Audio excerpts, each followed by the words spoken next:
La séparation n'est pas un projet. Notre passé, notre présent et notre avenir entonne le code de l'unité.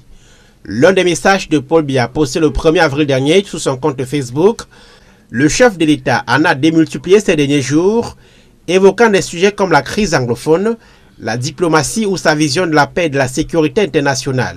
8 messages en une semaine, rendus sous forme de visuel en français et en anglais.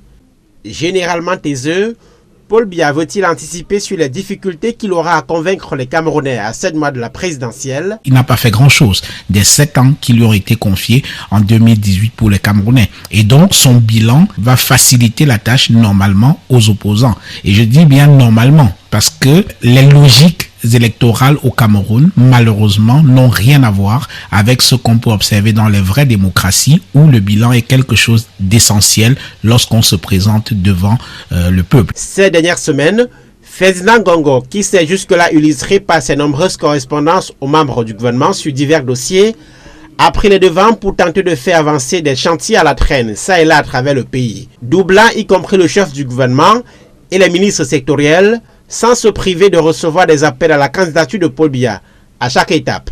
Désormais sur les réseaux sociaux, où une bonne partie de jeunes parlent de plus en plus de politique, Paul Biya veut lui-même rallier cette tranche désespérée de sa gouvernance à sa cause. C'est absolument hallucinant de voir à quel point il est descendu au lance-flamme par la plupart des jeunes qui vont commenter toutes les publications qu'il fait. Ce sont des gens qui sont identifiables, qui n'utilisent pas de pseudonyme, donc qui assument de pouvoir contredire le président de la République, de pouvoir dénoncer sa gouvernance, de pouvoir lui dire carrément, monsieur le président, allez vous reposer. Les principaux rivaux du locataire des Toudi, que sont Maurice Kamto et Cabral Libi, investissent l'espace public par leurs messages et leur procès à charge contre le régime.